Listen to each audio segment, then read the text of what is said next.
Près de 1000 ans avant l'âge de fer, les Égyptiens érigent déjà des édifices d'une extrême complexité. Si on se compare aujourd'hui avec la période moderne où on a énormément d'outils à disposition, à l'époque, ils avaient des outils assez rudimentaires, ils avaient des cordes, ils avaient des bâtons, mais ils étaient parvenus à beaucoup de précision avec ces quelques outils à leur disposition. La chambre funéraire est creusée donc dans une grande fosse. Donc en fait, il faut faire un caisson à l'intérieur de cette fosse. On colmate les parois pour éviter que les éléments supérieurs s'effondrent à l'intérieur. Des murs sont élevés pour sécuriser la structure. Une étape primordiale afin d'éviter que le sable ne s'infiltre. Et ensuite, les parois elles-mêmes sont montées par un dallage de calcaire de belle qualité, type calcaire de Toura. C'est sur ce dallage de précieux calcaire que seront gravés les textes sacrés. Pour y accéder, il faut cheminer le long d'un couloir de 25 mètres. Et finalement, arriver dans la chambre située à 8 mètres sous terre. La seule équipe d'archéologues habilitée à entrer dans ces pyramides est dirigée par Philippe Colombert. Cela fait maintenant près de 30 ans qu'il explore les mythes et croyances de l'Égypte ancienne. Nous, pour la première fois, quand on est rentré, on est descendu par ici. Pour les Égyptiens, c'était plutôt le contraire. Parce que c'est le chemin qu'à l'inverse, le roi va prendre depuis l'intérieur. Il va sortir de son sarcophage et il va prendre ce chemin qui va lui permettre de remonter tout là-bas. L'orientation et l'angle du couloir ont mûrement été réfléchis par les architectes de l'époque. Comme pour toutes les pyramides, l'ouverture pointe en direction du nord, vers l'étoile polaire. L'étoile polaire, c'est une étoile qui reste dans le ciel tout le temps, qui ne descend jamais derrière l'horizon. Et puis on a aussi toute une série d'étoiles qu'on appelle les étoiles circumpolaires, qui restent tout autour de l'étoile polaire et qui ne tombent jamais derrière l'horizon. Partir derrière l'horizon, pour les Égyptiens, c'est mourir. Et donc lui, ce qu'il veut, c'est rejoindre ces étoiles que les Égyptiens appellent d'ailleurs celles qui ignorent la destruction. Assurer la vie éternelle du pharaon est la priorité absolue pour les Égyptiens de l'époque. La structure de la pyramide et les écritures contribuent à atteindre cet objectif. Du couloir jusqu'à la chambre funéraire, les hiéroglyphes sont gravés du sol au plafond. Voilà, donc ici, on est dans la chambre funéraire du roi avec le sarcophage dans lequel le roi devait reposer. Et il est entouré de tous ces textes qui sont des textes qu'on appelle les textes des pyramides, parce qu'ils se trouvent dans la pyramide, et qui devaient servir au roi à survivre dans l'au-delà. Ces hiéroglyphes seraient de véritables formules magiques à la disposition du pharaon pour l'aider à sortir de son sarcophage et commencer son voyage. Par exemple, ici, on s'adresse au roi directement, on lui dit « Oh, Pépi, lève-toi !» Et ainsi, il va pouvoir entamer son périple vers le ciel.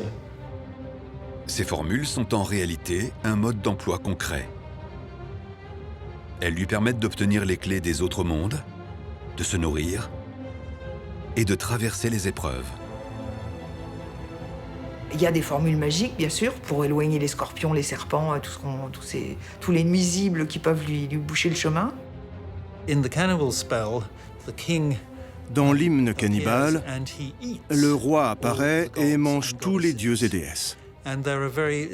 Il y a même un peu d'humour dans ces textes, quand il est dit que le roi mange les petits dieux au petit déjeuner, les grands au déjeuner et les anciens au barbecue pour le dîner.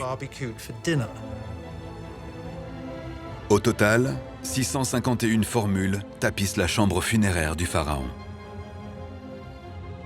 Difficile de s'en rendre compte au premier coup d'œil, mais tous les hiéroglyphes sont tournés vers le sarcophage pour faciliter leur interaction avec le souverain. L'objectif commun à toutes ces écritures était de donner au roi une sorte de mode d'emploi pour atteindre l'éternité, pour savoir comment fusionner avec les sphères divines, comment rencontrer les dieux de l'Égypte antique.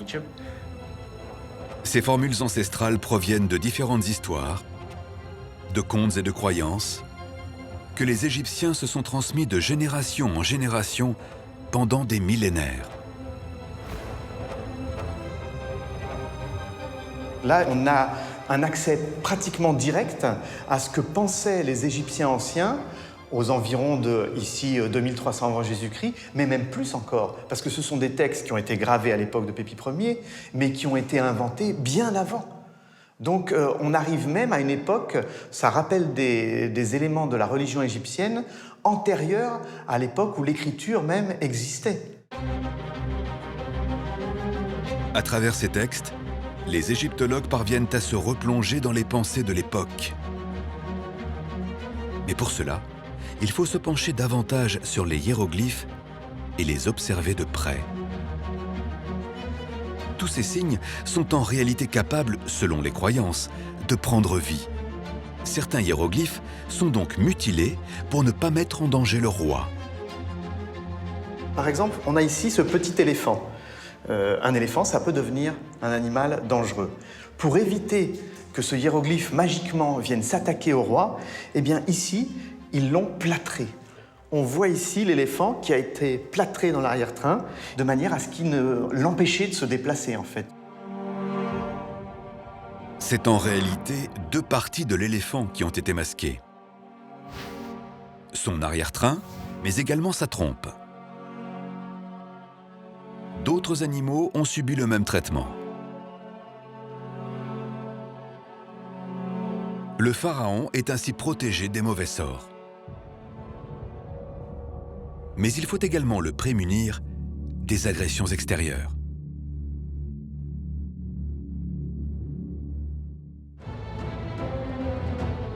La pyramide est conçue comme une véritable forteresse destinée à protéger le pharaon et ses textes sacrés, essentiels pour que son âme survive dans l'au-delà. Au cours de leurs fouilles, les archéologues ont mis en évidence un ingénieux système prévu pour repousser toute tentative d'intrusion. Une analyse d'imagerie par ordinateur a permis de confirmer la présence de herses. Une herse, donc c'est un système de barrage, souvent en pierre dure comme du granit. Le granit est l'une des roches les plus dures connues à l'époque. Le système de herses pèse plus de 14 tonnes, soit le poids de 3 éléphants. Les architectes avaient conçu un passage avec 3 herses en granit. Ça, ce sont les murs en granit. Et juste au-dessus, des herses qu'on a relevées depuis, mais qui devaient descendre et bloquer pour l'éternité le passage. Lors de la construction, les herses sont maintenues à l'aide d'étais. Une fois le tombeau du pharaon installé au cœur de la pyramide, les étais sont retirés. Les blocs de granit condamnent alors le couloir à jamais. Impossible de les percer. Pourtant, les herses ne vont pas empêcher la progression des pilleurs, seuls responsables de la destruction des textes. Évidemment, les voleurs s'en fichaient pas mal et ils sont passés par les murs en calcaire, par l'extérieur. Ils ont fait un détour autour de ces murs en granit.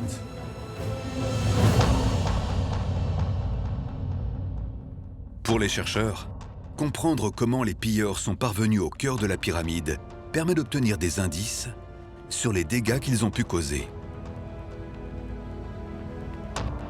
Pour redonner vie au site, les archéologues vont s'appuyer sur de nouveaux outils à la pointe de la technologie. Avant, on pouvait prendre une grande feuille blanche, faire des aquarelles, etc. Bon, ça figeait un peu les choses. C'était pas très manipulable. Aujourd'hui, grâce aux nouvelles technologies, on a la photogrammétrie qui nous permet d'appuyer notre imagination. La photogrammétrie permet d'obtenir un modèle en 3 dimensions à partir de milliers de photos.